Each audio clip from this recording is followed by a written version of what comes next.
I don't go around talking about my sex life like that to anybody. It's a show, man. It's Intimacy Week.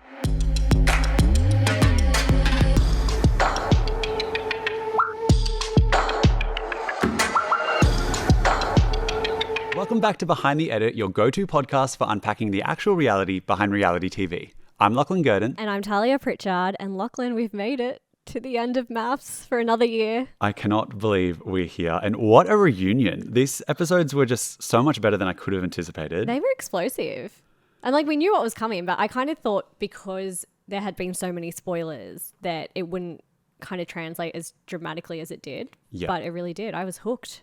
I think because of the spoilers as well, it's almost like the editors had to pivot from the big shock being the walk-in to the big shock being how they were received. Because they didn't shy away from teasing that they were going to debut their relationship. We already knew that was going to happen. But the big surprise for me was obviously how Jono and Ellie reacted to the group. Yeah, and how smug they came across. I had this note where I was like, Jono has been the most rogue villain that's just come through last minute, dark horse villain energy. What is happening here? I think that also comes down to obviously the edit. We have to point that out. There's scenes where they're laughing at things that maybe Lauren's saying or Sarah and Tim are fighting and they're shown laughing. I mean, that might have happened, but you also have to think that that would have been a different moment. I highly doubt it. They want them to look bad. Typically all these couple swaps are meant to be the villain. So of course they're going to edit them to look poorly. Mm-hmm. That's something to just keep in mind. But what was your thumbs up and thumbs down for the reunion? Thumbs up, I think, was just the reunion episode in general. I think feel like the last really good reunion I got into was even maybe the Cyrell and Martha one from many years ago. That's a gold standard reunion. And I think this actually came close because I think it was the clever editing of it. And obviously, like you said, you need to think of the context of it. I don't want people piling on Jono and Ellie and calling them out for their smug behavior if they weren't being like that the whole time. And it's just they're being portrayed to look like that. But the tension of that, the Sarah and Tim stuff, I wasn't ready for how dramatic it really, really was. So it was a thumbs up for me. There was a lot. What about yours? My thumbs up is we saw a lot of the couples rocking up to the reunion together. We know that a lot of the couples are no longer together, but I think the big thumbs up maybe on the season overall is how many friendships were made. It's the friends we made along the way. Exactly. We've got Lauren and Sarah, they're a tight duo. We've got Timothy and Tristan, Timothy and Lucinda. You're seeing online, and we'll see more once they get their Instagrams back, how close this cast really was. Mm-hmm. Because I think in previous years, we've seen a lot more dynamic of girls versus boys, or it's been more clear what the cast dynamic is. This one, it seems like they're all pretty friendly with each other, and we'll see more of that. But I just think it's nice to see some actual connections come out of this. And that was the one positive maybe of the whole season, that there are so many great friendships made. And they seem more genuine, not just people banding together for potential popularity after or to party together after or whatever. It seems like you said, Lucinda and Timothy, you just know they're going to be friends forever. And Sarah and Lauren, I mean, we can easily predict that they're going to do a podcast or some project together, but seeing their friendship on the show, we know that they're actually friends and they're actually close. They defended each other. So I'm excited to see what is next for all of them. If we go into the thumbs down, I am disappointed with the final episode of the season. We saw 5 couples. There were 12 couples this season, and we only saw 5 of them sit down on the couch with the experts. I understand things might not be that interesting. Things like if Jade and Ridge sat on there, they're just going to be like, yes, we're in love. They didn't have much drama.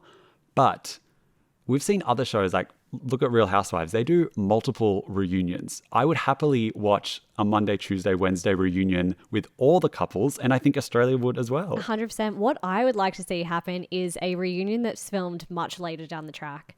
Totally, so I want to see the season play out, and then I want them all together doing a reunion, filming it now, for example, after seeing everything happen, and then 6 months on, what's going on? Yeah. Are couples still together? Have they actually broken up? Is there any point seeing them 3 or 4 weeks later? That's a great point. What is the point if they are no longer together, if there's so much has changed, the friendships have changed? If they filmed it last month, there's a couple of weeks ago. Rumors, there's all that's sorts the stuff of we things need to flying get into. around as the show wraps up, but we don't know any of that yet. Hopefully we will, because hopefully we'll get people telling us. Exactly. This is essentially the reunion for them. Do you have a thumbs down though? Thumbs down, I think, was the missing context of the Cass and Sarah tension. it was like we had caught glimpses of it throughout the season of Cass not liking Sarah, but not knowing why kind of made it hard to figure out what was going on. And it like John throws to Cass on the lounge, so obviously he knows something. So it's like, why can't the audience know something too? Yeah, we saw the one snippet of Cass in her Voxy talking about Sarah and Tim, but it's like we saw that, everyone forgot about it, and then now they just brought up this feud again, and we don't fully know why. Yeah. So if Sarah and Cass want to come on, maybe together. Tell us what's going on. I'm here for that. But speaking of this year's cast members, we have one of the 2024 grooms coming into the studio today. He was known as the oldest ever participant, which was repeated a lot, so we could not forget. Yes, we spoke to Richard. So he had a lot to say about his relationship with Andy. What we didn't see at the reunion, because he and Andy actually sat on the couch with the experts that was left on the cutting room floor. So he talks about what we didn't get to see, plus the surprising groom that he is best friends with, or at least in contact with after the show. Yeah, that was very interesting and definitely not who people would expect. So let's go straight into it. Thank you so much for joining us, Richard. My pleasure. How are you feeling now that the season is over? Well, to be honest, I don't know that it's quite over. I know it's still playing out in the UK, so I don't see it as over yet. And there's still, here I am today, so It's still not over yet. So we're getting through to the other side. And honestly, when we do get out the other side, I'll be very pleased. To be honest with you, it's been almost a year, from the first contact through the filming to now. It's the year of my life, and it's been pretty tough. Yeah, I mean, we'll get through Yeah. all of that, I'm sure. Yeah.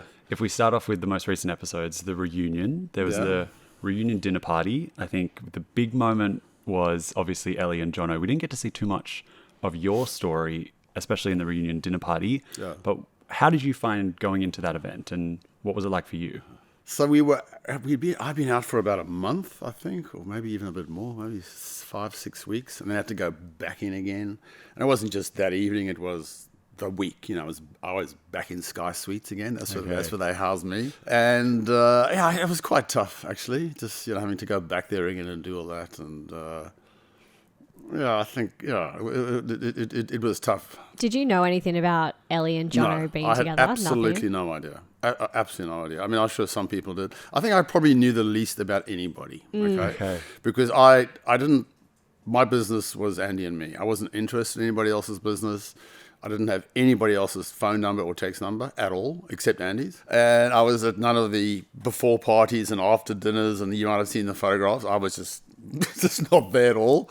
So, but I think a lot of people were surprised, So I was genuinely surprised. I had no idea when they walked out. I was just like, yeah, right, I suppose if you review watching the show and had no idea, it was the same for me being there on the couch just going, oh my God, For sure. So you kind of leave the show and you're not in touch with anyone, and then you come back a month later. That's right, pretty much. I was in touch with a few people, but not a whole lot. But during the filming and all that, I didn't really, I didn't do that, I just kept to myself. And to us, it was all about us. Yeah. Kept out of the drama, right? Yeah, I also stuck to the rules, They have rules about these things, and I stuck to the rules. I'm actually not... I hate rules. I always sort of break rules, and that's how I've always lived my life. I'm very unconventional, actually. But when I went into this experiment, I made a decision that I'm not going to resist. I'm not going to fight the process. And the thing is no point. It's going to make it harder for me. So I just said I'm going to go with it and stick by the rules and just and go with the flow. And I actually navigated that quite well. So I was quite proud of myself for actually doing that, because that's not how I roll. Well, looking back, is there any rules that you would want to break if you had your time again? Well, I might have spent more time with the other couples and things, I mean, I'll give you one example, okay? So this is a rule that it just really annoyed me, okay? Because so Channel 9, so the producers gave us a production phone, Use this phone to take photographs and videos of your relationship, okay? But not on your own phones, okay? You can't do it on your own phones. Okay, cool. Afterwards, I see all these posts going up, with all the other couples about, intimate moments and things clearly taken So I'm, on another phone, on a let's say the production phone. So I email and go, guys, like, what's the story? Are you getting the photographs and things out of our production phones as well? Because we're not getting. All we're getting is the formal publicity shots.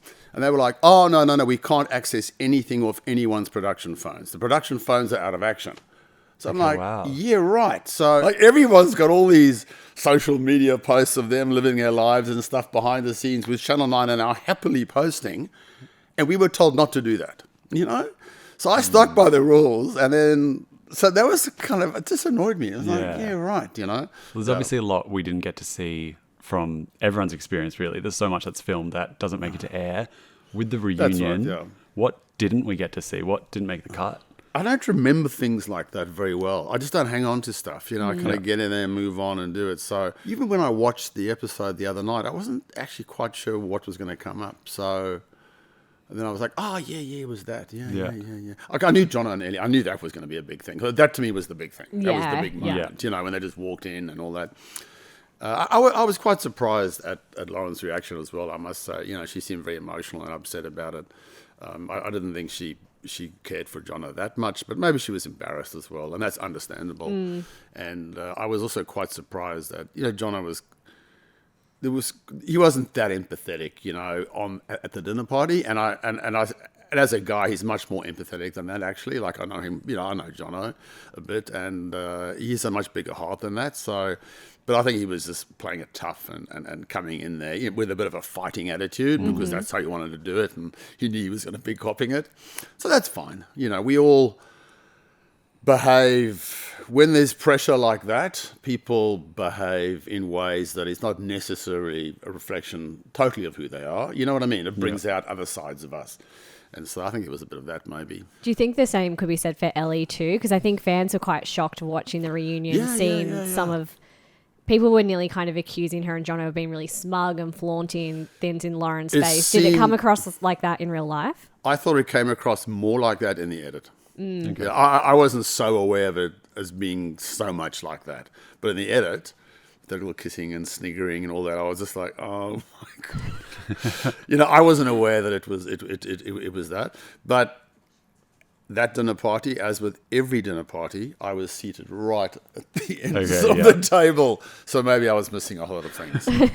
Were there any dinner parties where something happened that you did want to speak up or defend someone or back someone, or were you mainly just like... Yeah, there were a few moments. And I said a few things now and then and piped up, and some of them made the edit, but some didn't, and that's fine.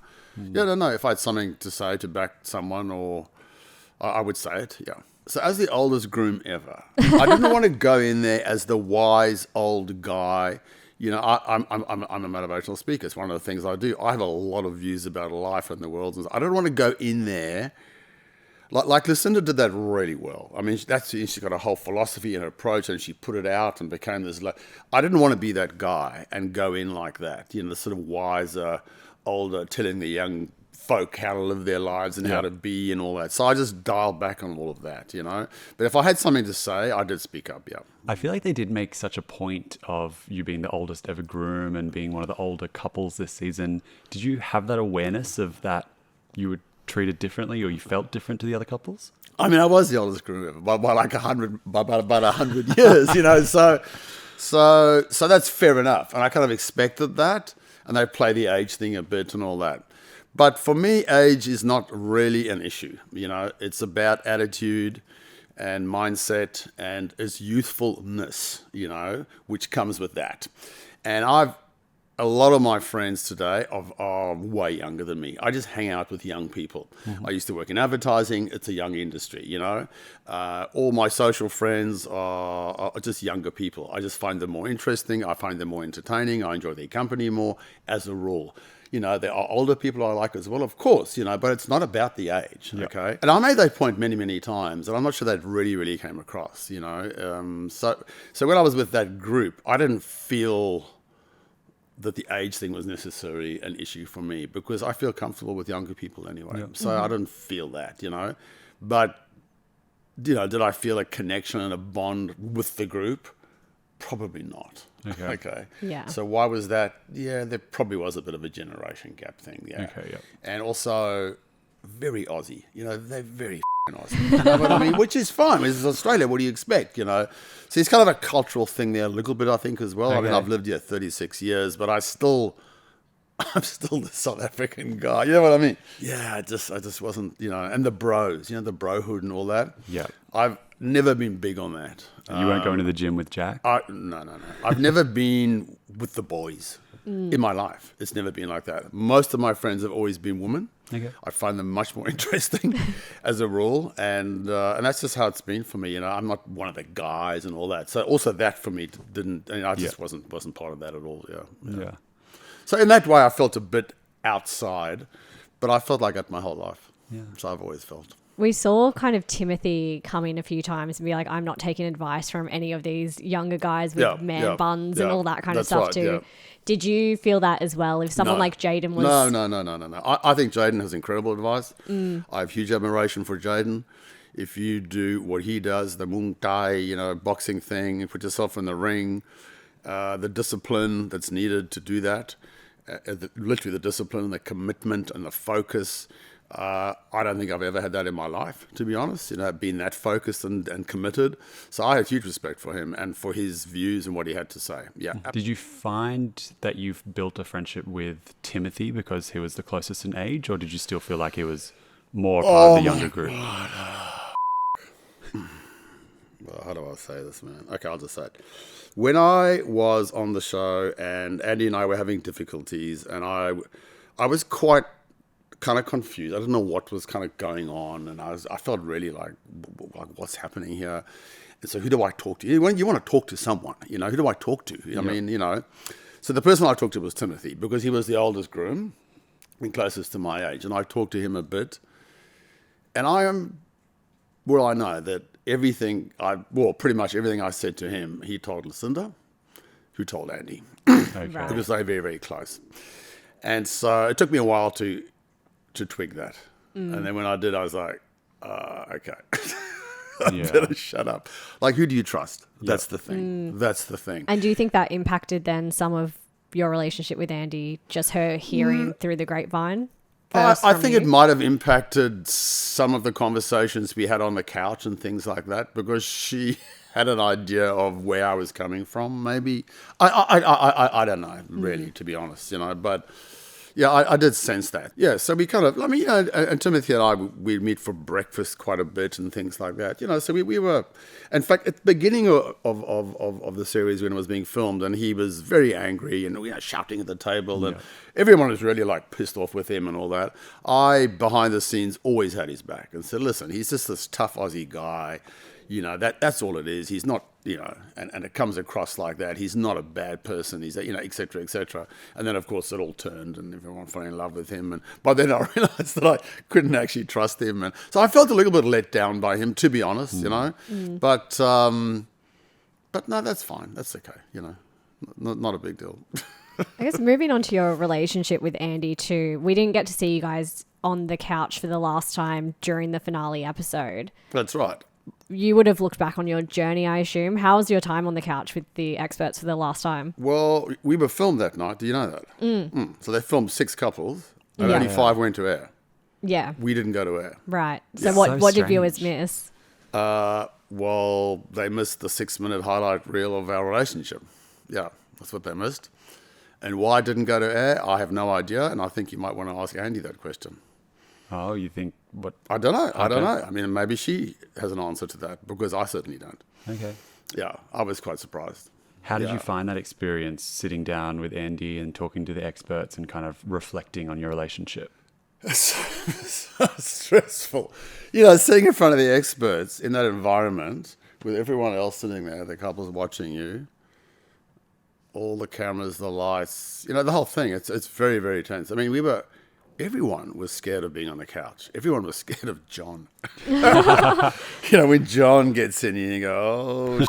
Although John hardly spoke to us at all during all our times on the couch. It was mostly Mel and Alessandra, which was cool. So there was no need for John to come in, because, you know what I mean? I think John generally comes in with his big going down, and then John speaks up, you know. We saw, obviously, Lauren and Jono sitting on the couch, and they were very tense, and they didn't really have much of a friendship anymore. We're talking the reunion now. Yeah, the reunion final episode. And then we saw Lucinda and Timothy on the other kind of end of the spectrum, where they were talking about being friends and having a great relationship. Where do you think you and Andy sat on that spectrum of awkward vibes on the couch to friendly, grateful? No, I think it was a bit awkward, to be honest. Yeah, it was. We didn't leave on good terms, and we had exchanged a few text messages between leaving and between there, but no real, massive, meaningful contact.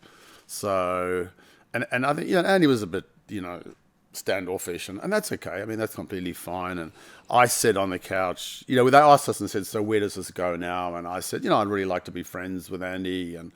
And they asked her if that was possible. And she said, yeah, no, sure, that's possible. And so we kind of left on that note that we'd be friends, but not like Timothy and Lucinda, kind of, like that. No. Yeah. So it was a sort of amicable peace agreement. Okay, we'll move on and be nice to each other and be civil. I mean, Andy and I today are we're not enemies, we're not friends. We're just two people that shared a really amazing experience, actually, a very unusual experience. And we'll always have that in common. And that's it, yeah. A few weeks ago, you guys were spotted out having coffee together, right, or you were photographed. Was that kind of a setup then? Did Channel 9 want you to be doing that? No, Channel 9, I said nothing. Andy was in town to see a Pink concert and just last minute said, do you want to have a coffee? And I said, yeah, sure. And and we just met actually at the local coffee shop where I always go every day. And she came up and, I was pleased to see her actually, gave her a big hug. And that was it. I don't know if it was a setup. Maybe it was. Somebody took some photographs, and then all of a sudden they're out there, and that's what happens, isn't it? Yeah. Let's take a quick break, and we can go more into your life after MAFS. Okay. So, kind of post your MAFS experience, who are the other people or couples that you still keep in touch with now? The only person I trust is one person I trust. You want to guess who it is? Any ideas? Is it something that's going to shock everyone? Yeah. It might, yeah, because people say to me on the street, people just people want to talk about the show. Go, oh, yeah, show. And they go, oh, that guy. He's just, and I go, well, actually, he's the only person I trust on the show. Anyway, it's Jack. Okay. Wow. Okay. Jack is solid. Jack did some and said some really bad shit on the show. Okay, and he owned it and he copped it. And him and Tori had, absolute nightmare over time. How they survived and navigated that and came out together still, and they are still together, and she's moved her life to live with him. That's the winning couple here, by the way, everybody, despite everything. And I'm in such admiration that they got through that. But Jack is solid as. He's not going to be my best mate, but he's a really, really solid guy, good guy. And I speak to Jack every week. Wow. And and he's the guy. And anything I say to him doesn't go to anybody else. Whereas unlike, for example, I was sending texts and things to Andy and I'd hear them being read out on podcasts. Yeah, no, I'm not going to talk to you if you're going to tell other people what I've said. When Andy and I caught up for a coffee, I actually said to her, do you think there's any chance that we could maybe get together again? I actually said that to her, yeah, because I like her, yeah. And that was leaked. Right. Okay. Come on, Andy. This is private stuff. You know what I mean? Timothy on the shows, I said, yeah, I didn't think I could trust him. I said, who do you trust? Who do you talk to? Oh, you got to talk to someone, you know? So I talked to Jack. And if I go to the Gold Coast, I will for sure see Jack and Tori and go out with her for dinner maybe or something. 100%. Would you say that Jack's representation on the show was inaccurate or unfair? I think he was misunderstood. I think his representation, he said some dumb stuff and said some stupid things in those comments, yes. It was dialed up, I think unfairly. The way they continually attacked them and said to Tori that, this is not just Jack saying something, this is who he is, and it's not who he is. It's not who he is. And I think they got that wrong. And they wouldn't get off that. They just kept on pushing it right to the final, even the reunion. And that's when Tori just got up and said, thank you, I'm out of here. Yeah. And good on her, And the other thing is about their sex life, okay? Now, there's different, that Jack's kind of alpha male and with that, and sexually he's I don't know, he's maybe kinky, maybe that's the word. I don't know, but it's a different kind of vibe. And I think Tori feels that and is sort of the same. And so there was this massive build up to having sex. You know what I mean? It might have taken 8 or 9 or 10 weeks. I don't know how long it took. But the tension was there. It was palpable. Just because they weren't having sex didn't mean there wasn't sexual energy there. You could feel it. But no one else saw it. And I just found it absolutely amazing. Absolutely. They just missed it. Boom. But you could see it. It was kind of this, and it's slightly, it's different. It's not the normal kind of thing where you just meet someone and then you like them and then after a week you have sex and off here we go, Like a lot of the couples had sex pretty early on, So... Yeah, I always thought they had something going. There was an interesting dynamic there. There was a lot of chemistry and kind of fire, and it just no one could see it. And they just kept on copying it the whole time from people who weren't having sex at all, which is even more bizarre. Like, seriously? The pot calling the kettle black? Yeah. You know what I mean? Like, look at yourself first before you start pointing fingers. Yeah. And so that's where I just bailed out of all of that, Yeah. How do you think Jack and Tori will last in the real world? I think they'll last. Yeah. 100%. Yeah. I mean, I think so. Yeah. I mean, it's an interesting question because, last season, there were a few couples who were lasting, and then, as of today, not one. It's not one lasted. I mean, some lasted till October and some till December, and then they just all fell apart, I suppose that could happen, but I mean, Tori's moved up to the Gold Coast.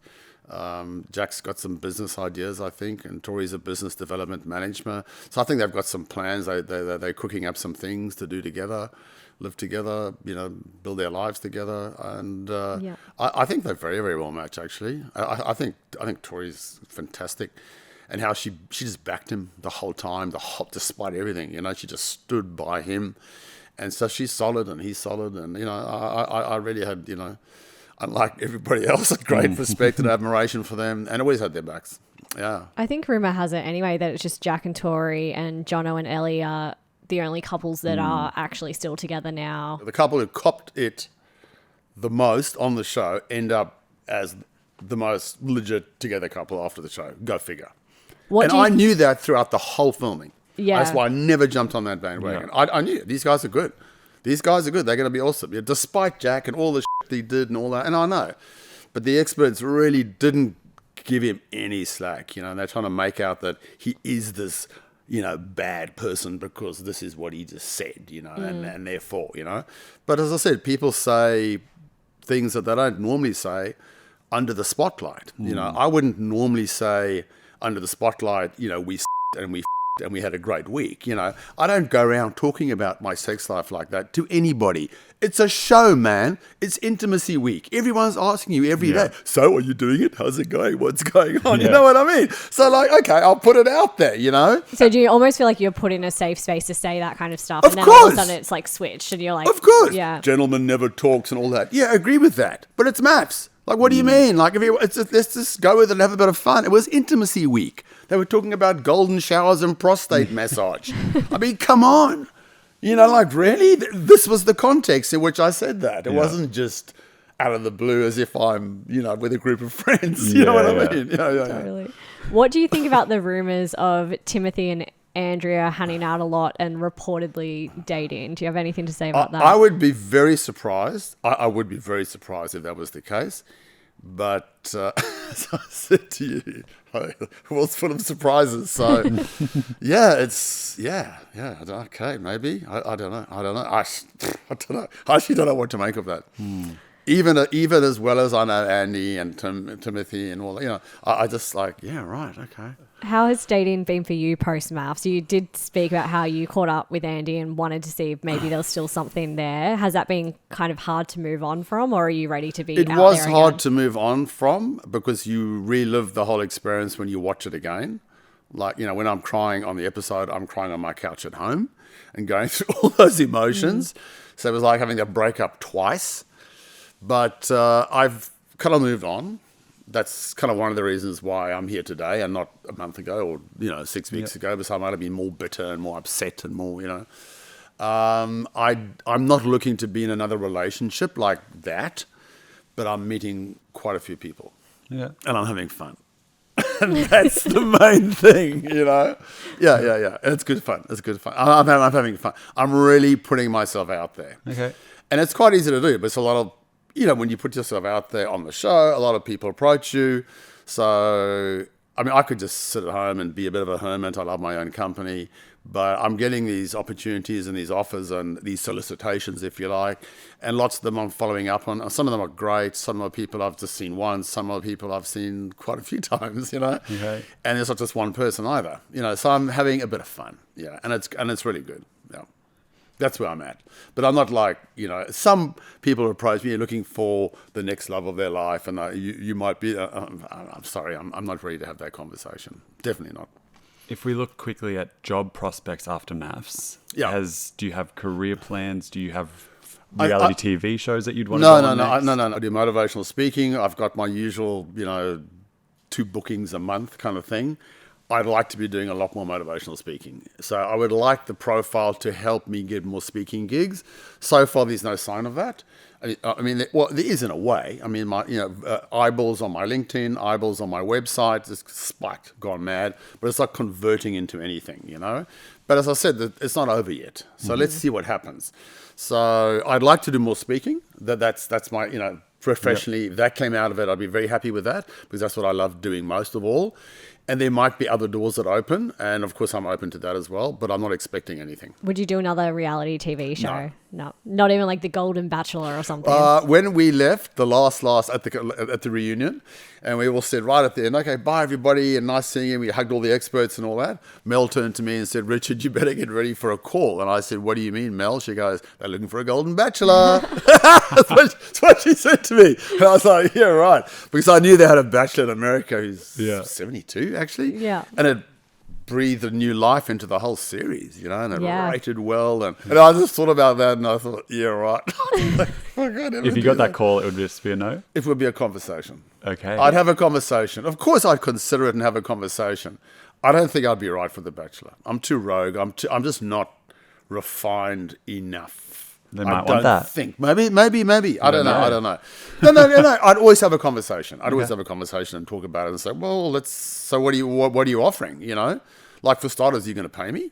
Yeah. I lost a lot of money being on MAFS, work, just work. I lost work, as we all did, and we don't get anything out of it in that sense, Yeah, do you think MAFS contestants should be paid more given 100%. how big the show is? 100%. And how much money it makes for Channel 9 and Endemol Shine, 100%.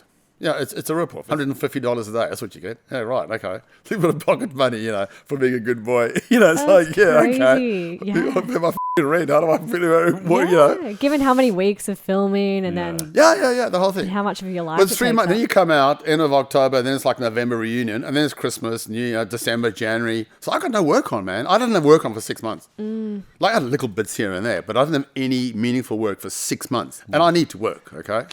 I don't have a whole lot of money that I sit on and stuff. Whatever I had, I basically gave away. Bring on The Bachelor. That's another story. If Channel 10's listening, they know who to call. When I applied, I'd never thought in a million years I'd get in. I mean, why would they put me on the show? I mean, like it was like a joke, whatever. Yeah. You know what I mean? You put it in and then forget about it, and then 2 months later the phone rings, and it's like, oh, hi. And then you're meeting, and then I went to, then you meet the executive producers and met John Walsh, and they interviewed me. And then you're on a Zoom call with Alessandra, and she's in Puerto Rico, and I'm going, okay, this is getting serious. It's getting real, Yeah, it's getting real. Like, I think they might want me on the show. Like, really? Like, damn, And then when they say yes, what do you say? Like, okay, wow, okay. That was quite a shock call, actually. I think Molly called me and said, I was just like, yeah, right. Okay. I said, just give me a day to think about it, please. I'm sure it'll be yes, but I just need to process that because I really wasn't expecting that. But of course it's going to be a yes for me. If the universe conspires to choose you to be selected on a show like that, a lot of people want to be on it, and it's a small number. You can't say no. You die wondering, We're glad you said yes. Yeah. Yeah, of course. Of course I'm glad. You glad? Very glad. I'm very glad you came in today, Richard. Thanks so much for joining us. Thank Thanks you. a lot. Yeah. Thank you so much for tuning into this week's episode of Behind the Edit. If you like this episode, please leave us a 5-star review. Make sure you follow us on all our socials and join our exclusive Facebook group. All the links will be in the show notes. And we'll see you very soon. Behind the Edit is brought to you by Yahoo Australia. Hosted by Lachlan, Guertin and Tahlia Pritchard. Produced by Caitie, Browne. Social production by Alexa Tubertini. Yahoo Australia would like to acknowledge the Gadigal People of the Eora Nation, the traditional owners of the land on which this podcast was recorded, and pay our respects to elders past and present.